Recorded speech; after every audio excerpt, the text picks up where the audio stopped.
നമസ്കാരം.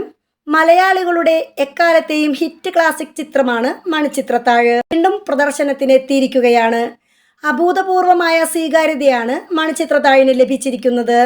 കേരളത്തിൽ നിന്ന് മാത്രമായി മണിച്ചിത്രത്താഴ് സിനിമ 50 ലക്ഷം രൂപ നേടിയിരിക്കുകയാണെന്നാണ് സിനിമാ ട്രേഡ് അനലിസ്റ്റുകളുടെ റിപ്പോർട്ട്. മോഹൻലാൽ നായകനായി വേഷമിട്ട മണിച്ചിത്രത്താഴ് സിനിമ 1993 പ്രദർശനത്തിനെത്തിയത്. തിരക്കഥ എഴുതിയത് മധുമുട്ടവും സംവിധാനം ഫാസിലുമായിരുന്നു. ശോഭന അവതരിപ്പിച്ച നിർണായകമായ നായിക കഥാപാത്രത്തെ ചുറ്റിപ്പറ്റിയായിരുന്നു മണിച്ചിത്രത്താഴ്. ഗംഗയായും നാഗവല്ലിയായും നടി ശോഭന ചിത്രത്തിൽ വിസ്മയിപ്പിച്ചപ്പോൾ മണിച്ചിത്രത്താഴ് എക്കാലത്തെയും ഹിറ്റ് ചിത്രമായി മാറി. ഡോക്ടർ സണ്ണി ജോസഫായിട്ടാണ് മോഹൻലാൽ ചിത്രത്തിൽ വേഷമിട്ടത്.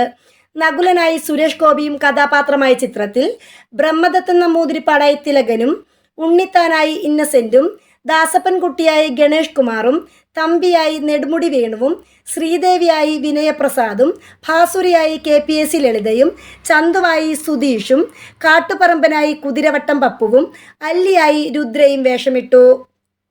മോഹൻലാലിൻ്റെയും വേറിട്ട വേഷപ്പകർച്ചയുണ്ടാക്കിയ മണിച്ചിത്രത്താഴ് സിനിമയുടെ ഛായാഗ്രഹണം നിർവഹിച്ചത് വേണുവാണ്.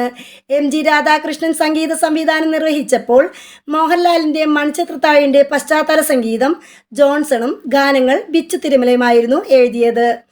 മണിച്ചിത്രത്താഴ് ഒരു സൈക്കോ ത്രില്ലർ ചിത്രമായിട്ടാണ് പ്രദർശനത്തിയത്. മണിച്ചിത്രത്താഴ് മികച്ച ജനപ്രിയ ചിത്രത്തിനുള്ള അവാർഡ് സംസ്ഥാനത്തിലും ദേശീയ തലത്തിലും നേടിയെന്ന പ്രത്യേകതയുമുണ്ട്. മണിച്ചിത്രത്താഴിലൂടെ ശോഭന മികച്ച നടിക്കുള്ള അവാർഡ് ദേശീയ തലത്തിലും സംസ്ഥാനത്തിലും നേടിയും ശ്രദ്ധയാകർഷിച്ചു. PN മണിക്ക് ദേശീയ അവാർഡ് മികച്ച ചമയത്തിനും മണിച്ചിത്രത്താഴിന് ലഭിച്ചു. News desk മലയാളാക്ഷരം.